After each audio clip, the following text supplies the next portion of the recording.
Piping वाला night cutting करवा stitching करवा बहुत सहज 15 ରୁ 20 मिनट भितर गोटे गोटे नाइट कंप्लीट हो जाए। तो देखो ये मुझे कपड़ा मुझे 3 मीटर रे नहीं तार लंबा आपर जी थी आपने क्लोज पटटा उपरको रखिकी तौक खोला पट रखि थे 2.5 सेंटीमीटर छाड़ सारापर मुझे कांध नहीं 4 इंच ये काख मुझे 9 इंच आउ चेस्ट नहीं 13 इंच देखो ये 16 इंच गोटे मार्किंग करी जो थी कि डोरी आमर लगे अंटा पाखे सेम हम ये देखो फ्रंटा मुझे 6 इंच नहीं जो कि स्टार बेकटी कर अनुसार नहीं पारे। तापर देखो जेहेतु बटम लगे 7 इंच मुझे गोटे मार्किंग कर देती देखो मुझे यार कटिंग करदे। तापर देखो ये हाफ इंच रु कम नहीं आपने बटम पट्टी कटिंग करेंगे।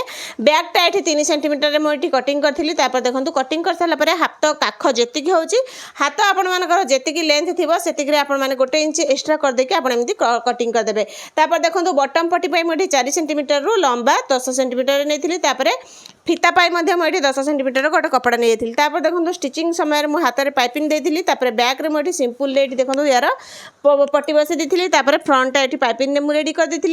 ए पर्यटन जब भिडियो को देखुं तेल भिडियो टी गोटे लाइक निहाती करदे। मो भली साधारण गुरुड को सपोर्ट करने सब्सक्राइब तो निश्चिंत करदे। जदि फेसबुक देखुं फॉलोटे निहाती करदे। तापर देखो ये ब्लाउज नाइट कंप्लीट होता सेकेंड नाइट मुझे स्टिचिंग कर देखो गोटे मिनट भीतर तो नाइट रो फुल भिडियो आप सहित सेयार करनी। जदि यार लंग भिडियो दरकार ताले कमेंट निहाती करेंगे। तो रही जय श्री जगन्नाथ।